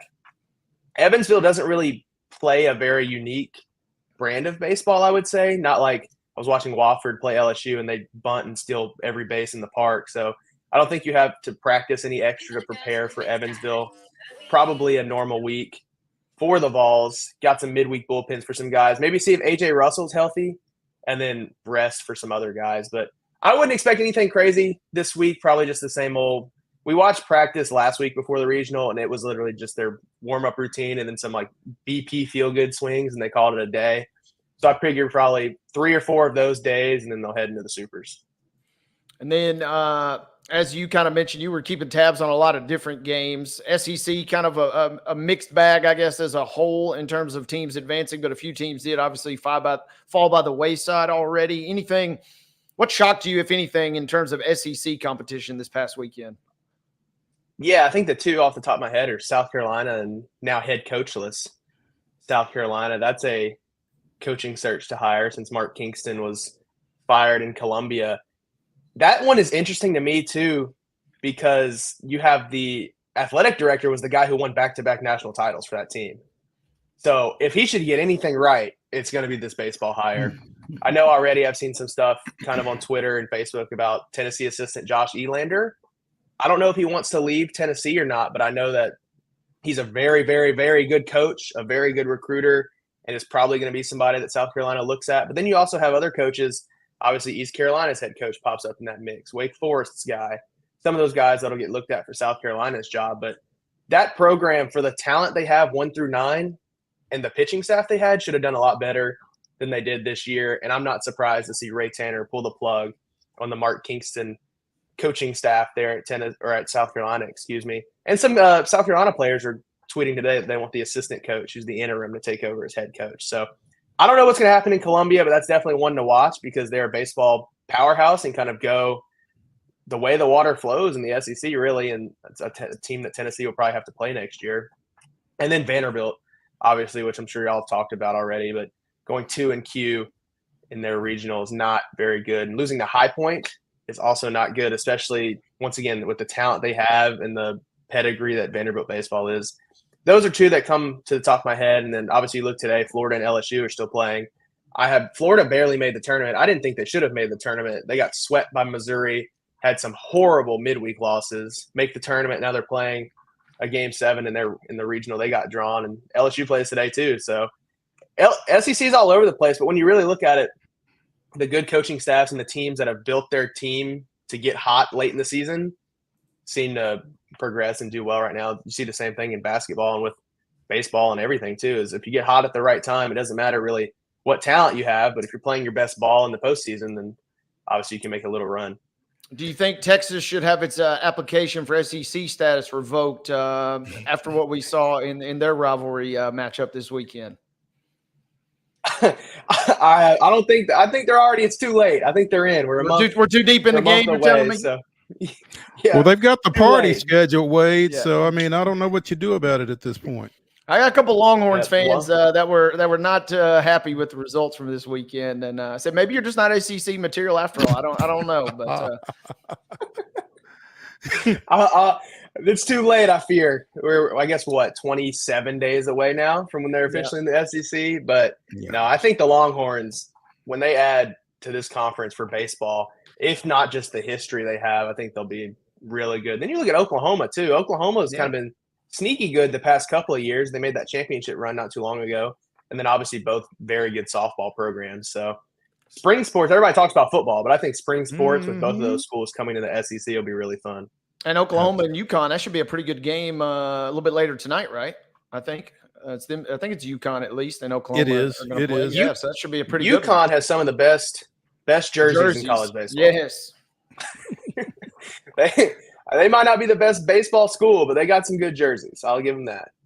Also, it's always good to see schools like UConn in the postseason because they probably could not practice outside until maybe 2 months ago. Like their offseason looks a lot different from a school like Tennessee or even South Carolina, where like Tennessee we were watching fall practices early November on the turf field, and then we came back when school started, like the third week of January, and they were back on the field like nothing. So I always commend the schools from the North because it's just that much harder to be good at baseball and make the postseason. Absolutely.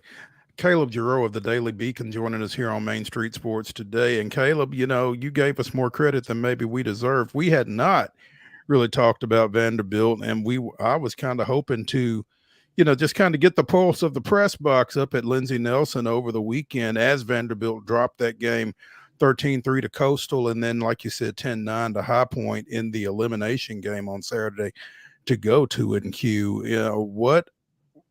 what are people that watch Southeastern Conference baseball saying about Vanderbilt? If I remember correctly, they played the early game on Saturday, so we were all talking about it over our pregame meals. But it was a lot of surprise because you had all these 13-win SEC teams that should have made the tournament and did make the tournament. And Vanderbilt was one of those teams where if I'm a host side, I don't want to see Vanderbilt as my 2 seed. If I'm I guess it was Clemson, right? That was their host. Right. I don't want to see Vanderbilt as my 2 seed. And sure enough, they went 2 in barbecue. So that was a very shocking result. I thought they'd at least win 1 and maybe push Clemson on the Sunday. But you look at, Coastal's a good baseball school too. And then a lot of people, I saw the Twitter discourse was not good for the SEC. That all these 13-win teams made it in the tournament. And then you had schools like Charleston, who probably should have made the tournament, or maybe some other bubble teams who got bumped down because they had to take in another SEC school. And it's just it's mind-blowing that Vanderbilt went 0-2 in a regional. We had the conversation, I think I might have brought it up, but it was like, would you rather not make a regional as Vanderbilt, or would you rather make a regional and go 0-2 and then go 0-2? And the Southern Miss people who were sitting there were like, well, rather make a regional. And I was like, yeah, but for Vanderbilt, that's a program that if you're making a regional, they're expecting an Omaha run. So it almost, and from my point of view, it almost would have been like, if you don't make a regional, you just cut your losses, forget about this year and look to next year. And they extended it another week, added more storylines, and then got embarrassed on Friday by Coastal, and then lost to High Point, which is probably their worst loss of the season. Probably, but they have made, I think, 18 straight regionals, which I think is the longest current streak in the country. So there is that. Surprise me. Yeah, but yeah, that's an interesting question that you raised there, Caleb, young Caleb. What are you expecting this weekend? I mean, is this a sweep for the Vols? I mean, I would pick sweep. It might not be an easy sweep, but like I said, Evansville, the Purple Aces have a really good ace that'll throw on Friday. And if I had to bet Friday or Saturday, whatever day ESPN decides to put the game, but if I had to bet, that's a guy who's probably going to try his best on national television on Friday or Saturday with every outing he gets. Because if he's as good as Build against Tennessee, he's probably entering the transfer portal and asking a Power 5 conference school for a lot of money. So he might have some extra motivation on that day one start, but even if he doesn't have extra motivation, he's a lefty. Tennessee does not like hitting against lefties. That's been their kryptonite this year. And he's a really good lefty. So I think that game one will not be an easy one to win. And then once you get past game one, I feel like Tennessee, with their depth and the talent they're able to roll out, should be able to, if not get a sweep, at least get a convincing series win over Evansville and go to Omaha and try to build on what they had last year, where last year you had your first win since Chris Burke was playing in Omaha, and now you can try to get 2 this season. You make an interesting point there with the young pitcher for Evansville and the portal and NIL and, kind of where we are in college athletics and college baseball at this point. I mean, it's almost like every game is a tryout, right?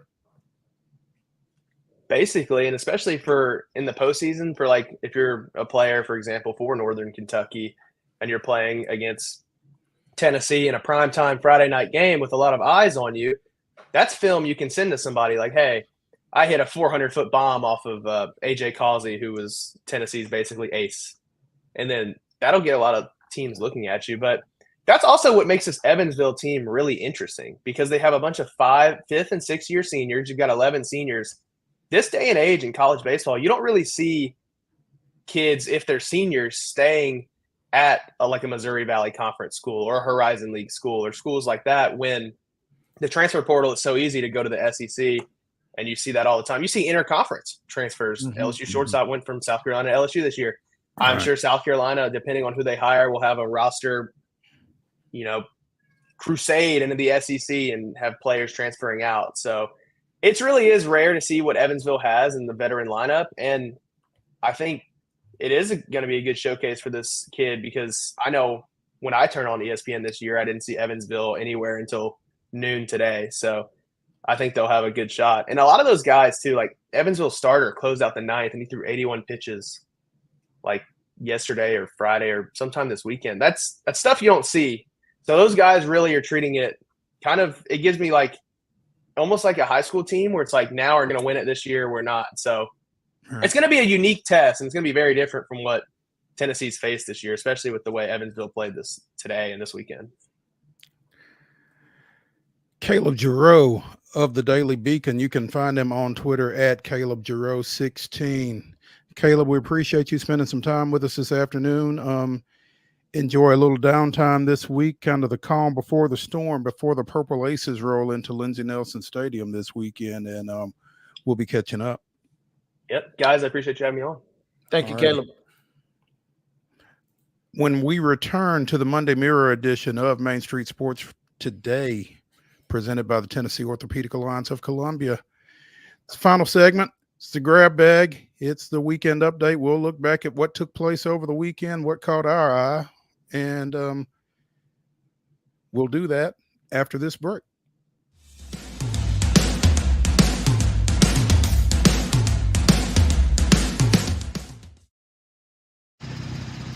Are you the biggest race fan? Main Street Media and Rackley Roofing are teaming up to send a family of 4 to the Rackley Roofing 200 truck race at the Nashville Super Speedway on June 28th. All you have to do is head to your favorite Main Street Media site and click on the Rackley banner to win.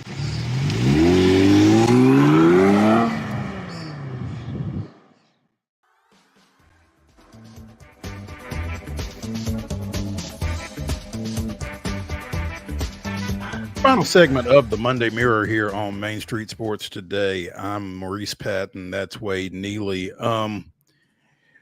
Wade, the feel-good story of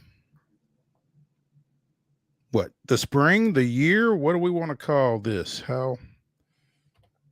Certainly of the spring, I would say.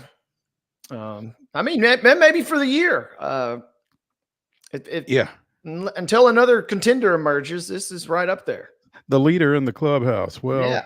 It has come to an end. The Birmingham Southern Panthers got walked off in an elimination game yesterday at the Division III College World Series up in Ohio. Gave up a home run in the bottom of the ninth to fall 11-10 to Wisconsin Whitewater. Lost their opener on Friday. Came back with an elimination victory on Saturday before taking a 10-5 lead against Wisconsin Whitewater. The Wisconsin Whitewater Warhawks. Somebody up there got a sense of humor, clearly. But again, got up 10-5, but couldn't hang on to it as the Warhawks came roaring back to eliminate the Panthers in that one and send them into, the unknown, because as we've mentioned, this school ceased to exist as of Friday. They went 19-6 once they learned that the school was going to close down at the end of the school year, several of these guys are trying to find new homes. Some are just walking away from baseball, and they've got 10 graduates. So it's surely had to be bittersweet last night, I guess, for them. But that's that would have been one of the greatest stories ever if they had some kind of way been able to win the whole thing. And they were close. I think today is the consolation final, I guess, or the losers bracket final. And I guess they would have had to have beaten somebody twice to win it, but fell a little short. Yeah, tough break, and saw quite a bit of chatter in the aftermath, of course, and really it was kind of cool. Back at the hotel, did see some of the discourse kind of really rolling in over the weekend after they picked up that win 9-7, as you mentioned, over Randolph-Macon. I mean, they even got, Stanford Steve was wearing the Birmingham Southern jersey on SBP this weekend. I mean, they kind of really, really caught fire in terms of the national spotlight. And it's one of those stories. It would have just been like literally one of the wildest stories imaginable had they continued to somehow go on this run.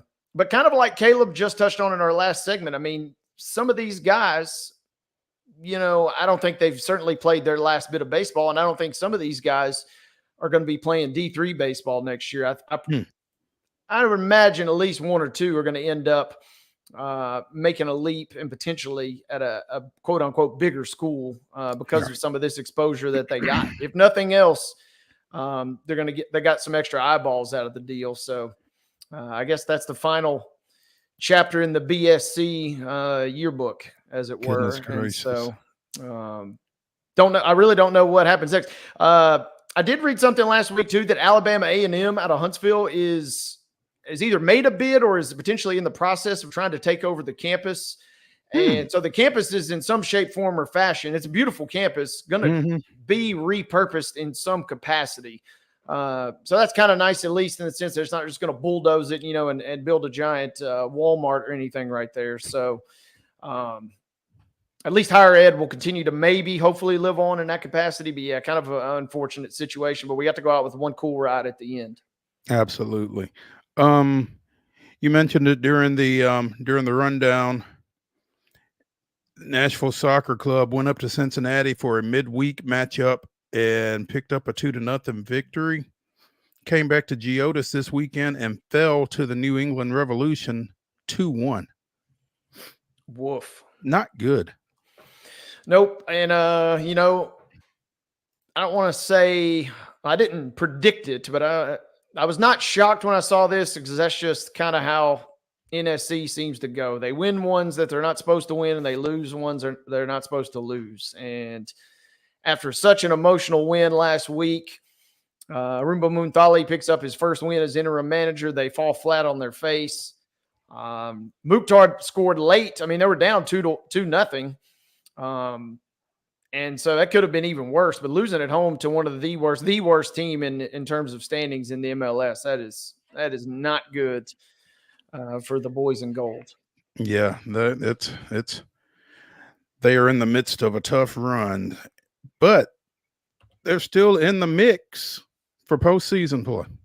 Yeah, so. Definitely. It will probably take a catastrophic fall for them not to be within a game or two as the season goes along of at least sniffing the playoffs. But what this has done, I think, and I saw a lot of folks chatting about this online, is this does crank up the argument, hey, if you maybe thought about holding off on a manager until the end of the season, that may go by the wayside. This might really kind of ratchet up the pressure, at least from the fans. Who knows what management thinks, obviously, but from the fans, at least, this is certainly going to ratchet up the pressure that they need to get somebody in on a permanent basis now if you want to salvage any sort of season for the rest of this year. Speaking of salvaging seasons, the Nashville Cats trailed 14-7 at the half Saturday against visiting and previously undefeated Albany, and rallied back but not far enough as they fell 32-25 to the Firebirds. Not a great shock because they had lost at Albany earlier this year, but still fallen to 2-4 with that loss. Yeah, it doesn't seem good for the Cats. And let the record show, Mo, you and I advertised on Friday that it would be kind of cool and kind of fun potentially if you went to the Cats game and then went to the Nashville soccer match Saturday. But we didn't say that we were responsible for anything that the team was going to provide in terms of results. So let's just let the record show that in case anybody took us up on that, we had nothing to do with the play on the field. We were guaranteeing nothing. We just thought it might be fun to get 2 games in. We did not guarantee 2 wins or even 1, and that's a good thing because we didn't get them. Ramon Adkins went out before halftime, the starting quarterback for the Cats, and Dalton Oliver threw for 3 touchdowns, but it wasn't enough. Again, the Cats 2-4 with that loss. They will resume play this weekend, I believe. This weekend at Billings, Montana against the Outlaws. If there's ever a game that Jeff Fisher was made for, it's a trip to Montana to see the Outlaws and the Cats. So maybe the commish will venture back out to his homeland there.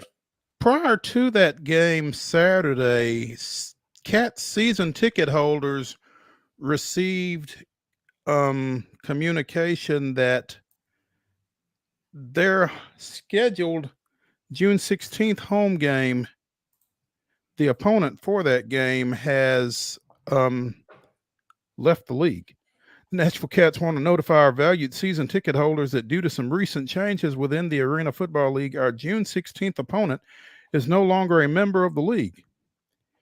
Interim Commissioner Jeff Fisher and the Nashville Cats organization have been working diligently to rework the Cats schedule to add an opponent. However, there is a possibility that the Cats will need to take a bye that week. If this happens, we are looking at a possible makeup home game in early July. We expect to have more clarity on this in the next couple of days, and we'll notify you immediately once a final decision has been made. So, Nashville Cats season ticket holders, your Sunday, is that Father's Day?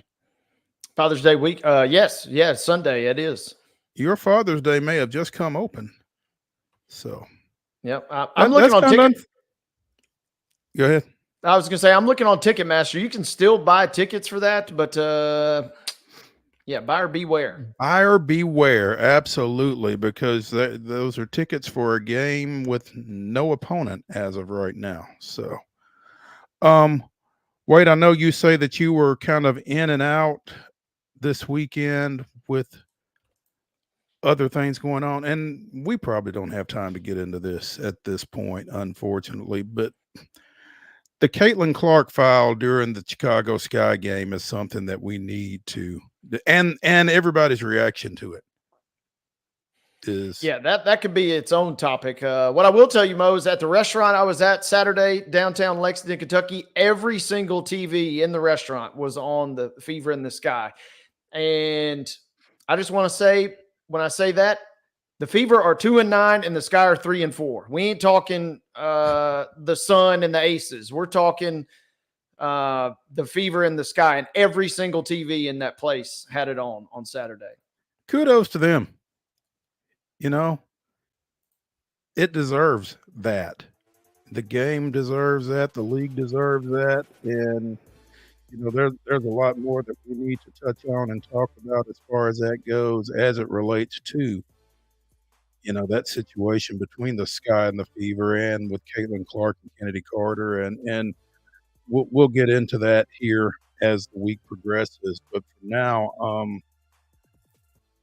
we should bid you a fond adieu from the Lee Company studios of our respective homes here on Main Street Sports Today, presented by the Tennessee Orthopedic Alliance of Columbia. When we come back tomorrow, we will be joined, as we typically are on Tuesdays, by Chip Walters, talking all things MTSU. Not sure who our other guests will be, but tune in tomorrow at 2 o'clock to see. We'll see you then.